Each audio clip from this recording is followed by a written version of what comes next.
ഇന്ന് തന്നെ ഡൗൺലോഡ് ചെയ്യൂ. കാണൂ നിങ്ങളുടെ ഫേവറേറ്റ് ഷോസ്. ഏതായാലും താൻ വാ, വന്നിട്ട് സംസാരിക്കാം. ആ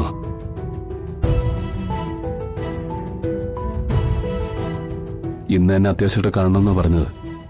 അയാൾക്ക് പണം കൊടുക്കാനുണ്ടോ? ഇല്ല, കഴിഞ്ഞ മാസം വരെ ക്ലിയറാ. ഇനിയിപ്പോ എന്താണെന്ന് അറിയില്ല. ചിലപ്പോ ഈ പറയുന്ന കഥകളൊക്കെ കേട്ടിട്ട് എന്താന്ന് വെച്ചാ പറയട്ടെ. ഇപ്പൊ എന്ത് കേട്ടാലും ഒരുപോലെ. മണ്ണ് ചതിക്കില്ല എന്നുള്ളൊരു വിശ്വാസമായിരുന്നു ഇതുവരെ. പക്ഷെ ചതിച്ചു, കുളിപ്പിച്ച് കിടത്തി. എടാ,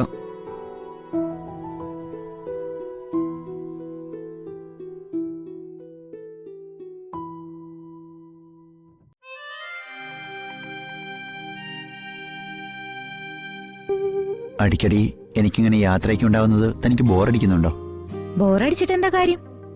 സബ് കളക്ടർക്ക് പോകാനുള്ള സ്ഥലത്ത് പോവാതിരിക്കാൻ പറ്റില്ലല്ലോ. എല്ലാം ഒന്ന് ഒതുങ്ങിയിട്ട് കുറച്ചുനാള് ലീവ് എടുത്ത് നമുക്കൊരു യാത്രയാവാം. ഒരു 10-15 ദിവസം, അങ്ങനെ ഒരു പ്ലാൻ ഉണ്ട്. പോകാനൊരു സിറ്റുവേഷൻ വരുന്നെങ്കിൽ നമുക്ക് പോവാം.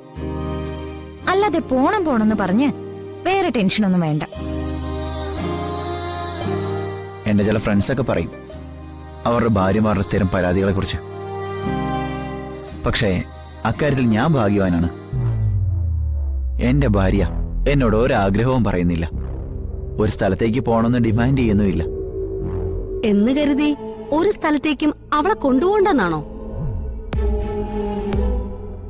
പരാതിയില്ലാത്തതേ അവളുടെ നല്ല മനസ്സുകൊണ്ടാ. എന്ന് കരുതി അതൊരു സൗകര്യമായിട്ട് കാണരുത്.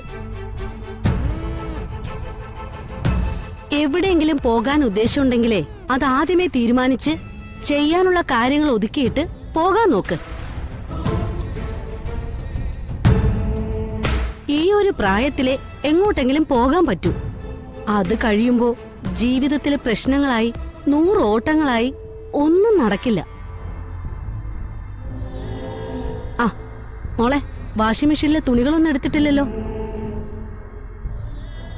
അയ്യോ അമ്മേ, ഞാനതങ്ങ് മറന്നു. അത് ഞാൻ എടുത്തിട്ടോളാം. നിങ്ങളിരുന്ന് സംസാരിച്ചോ.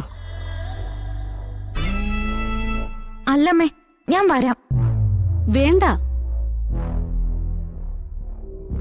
എനിക്കെന്ത് ബുദ്ധിമുട്ട് അതെടുത്ത് വെയിലത്തിടാൻ.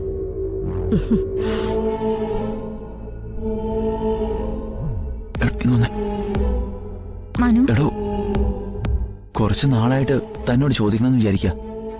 ഇതെങ്ങനെയാ അമ്മയെ താൻ ഇങ്ങനെ മാറ്റിയെടുത്തേ? എന്തൊരു മാറ്റം അമ്മയ്ക്ക്. ഇങ്ങനെ തന്റെ പെറ്റമ്മോല് സ്നേഹിക്കുമെന്ന് എനിക്ക് തോന്നുന്നില്ല. ഇതെന്തായിരുന്നു ഇതിന്റെ സൂത്രം?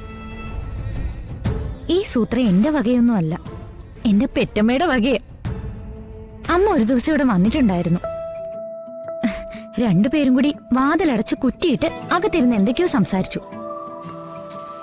അമ്മ ഇവിടുന്ന് പോയത് മുതല് മനുവിന്റെ അമ്മയുടെ പെരുമാറ്റം ഇങ്ങനെയൊക്കെ തന്നെയാ. കൊള്ളാലോ. അതിന്റെ മാജിക് എന്താണെന്ന് സുജാത അതിന്റെ കൂടെ ഒന്ന് ചോദിക്കണം.